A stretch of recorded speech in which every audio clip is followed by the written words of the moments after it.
Okay, to our last but not least story. You know, the news broke earlier in the week of the arrest and remand of pro-Biafra agitator, Finland-based Simon Ekpa, and 4 other accomplices in Finland. Not only has the Apex Igbo Sociocultural Organization, Ohaneze Ndi Igbo, applauded the development as a huge relief for the Ndi Igbo, the Defense Headquarters has reacted to it. The Chief of Defense Staff, General Christopher Musa, expressed happiness with the arrest, even as he hoped it would be a step towards extraditing Ekpa to Nigeria so that he will face justice. Director of Defense Media Operations, Major General Edward Buba, observes that the arrest is an indication that the international community is in synergy with Nigeria in its efforts to fight terrorism. BC. Yeah, I agree with him. I agree with him. And the fact that what gladdens me, for example, is the fact that even Finland took that decision based on reports to the country over the activities. I guess over time. Yes, over time. Yeah. Over its activities. Because you cannot reside in another country and you'll be causing trouble in your own country. And you are not there. People are being killed every day, yet you still incite a lot of things. And you reside there. You can't come home. If you really believe in this cause that you are talking about, why don't you come and use your own chest and put your chest in front and say, okay, oh, this is what I believe in. Lead from the front. Lead from the front and don't stay somewhere where you are enjoying life and you now incite people. And I also think for the Indigos, this is a good thing because a lot of people have been talking about their IPOB and all the rest, and they've been saying that IPOB was not responsible for this, not responsible for that, but we don't even know what IPOB is responsible for. Now that he has been arrested, we want to know now what IPOB is responsible but remember that for doing. Simon Ekpa is the author of a so-called Biafra government in exile.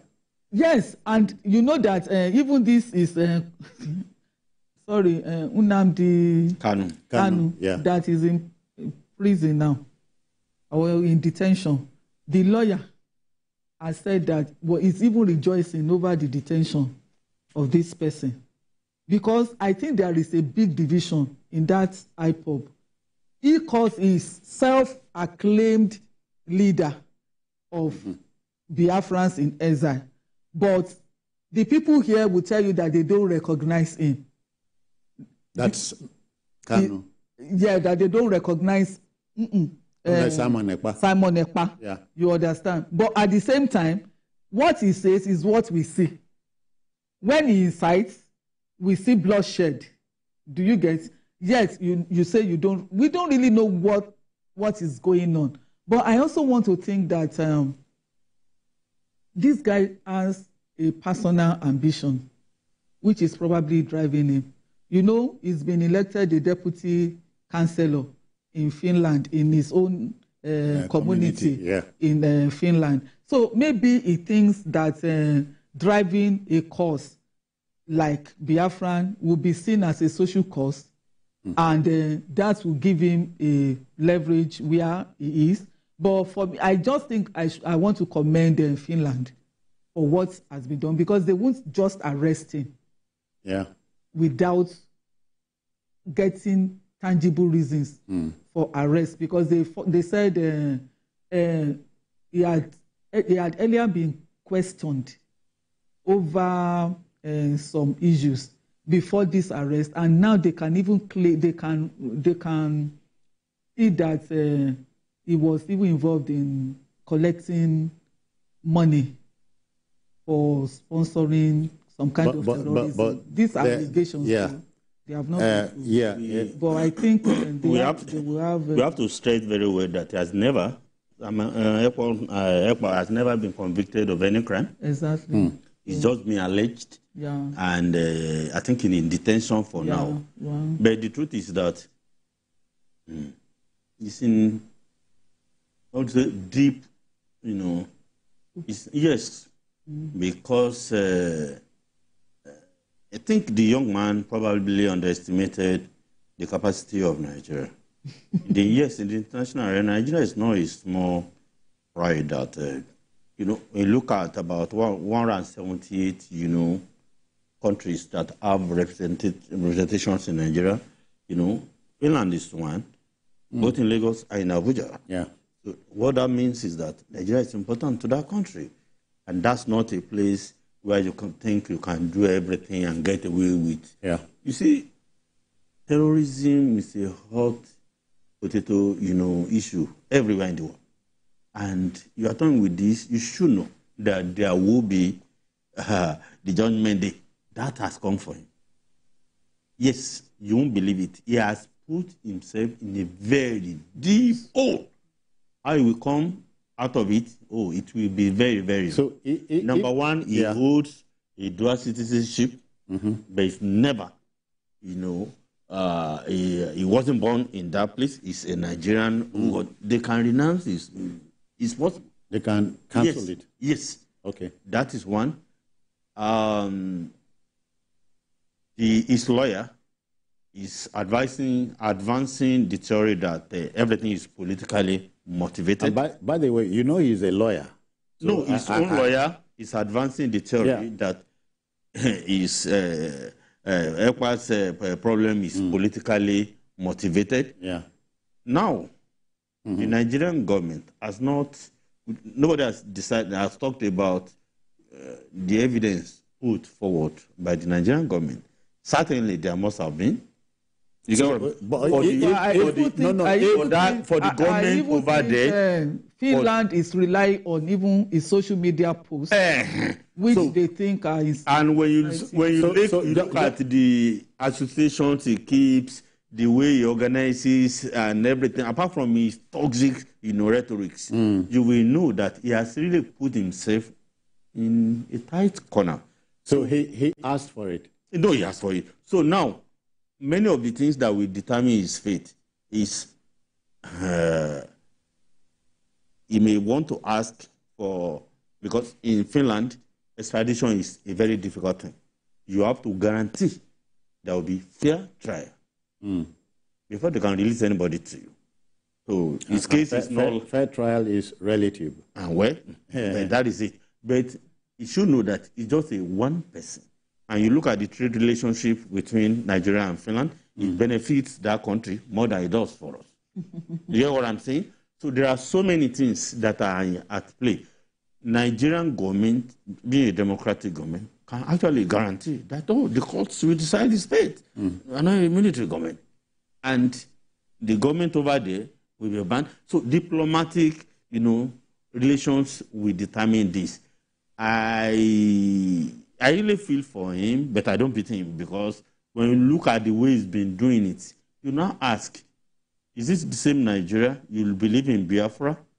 You didn't leave Nigeria as a Biafran. The passport in your hand wasn't issued as a Biafran passport.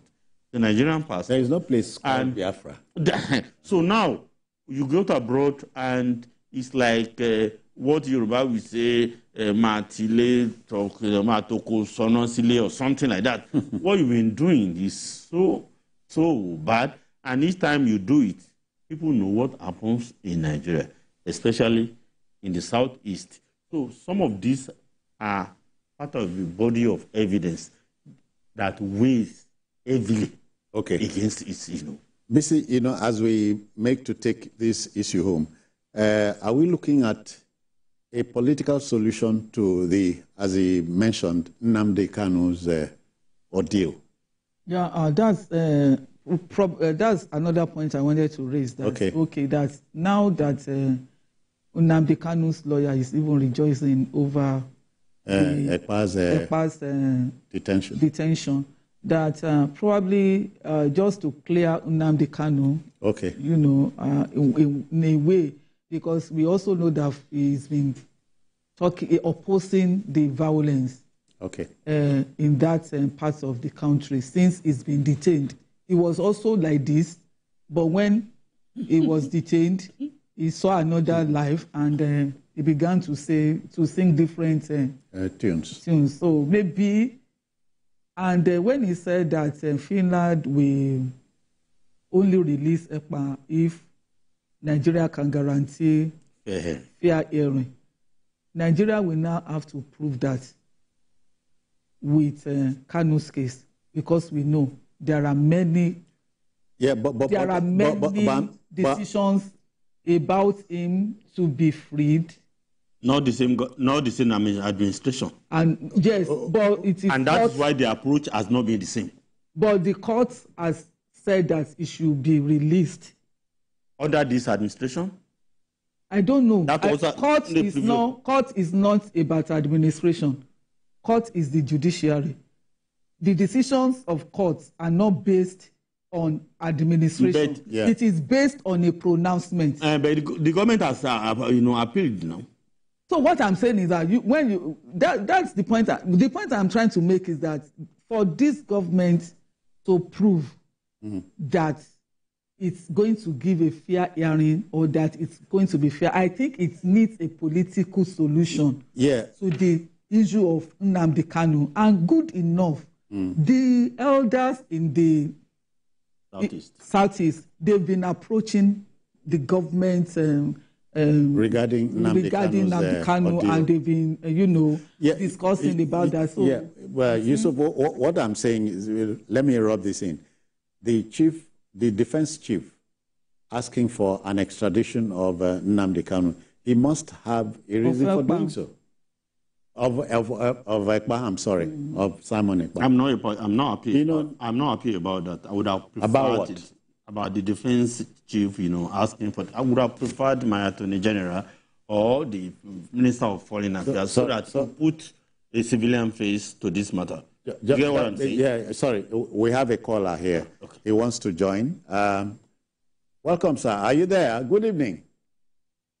Good evening, everyone. Yeah, Yakub, welcome. Good evening, sir. Yes. For me, your two colleagues have said it all. A situation whereby somebody is living the way he wanted to in other countries. And then from that country, he's thrown a stone to his own fatherland. And then anytime these guys make any announcement on social media, we all know what is happening in Southeast. But for me, I could have preferred the government bring these guys back, yes. But in another way around, if there is a situation where they can apply a political solution to it, because if you can imagine the other person in the prison for how many years now, Nnamdi Kanu, and then even the judgment say that this guy should be released. Although the government have already appealed. But if you bring this one again, are we going to keep this one for long? So our judiciary should... All right, Yakub, we got you first time. Thank you.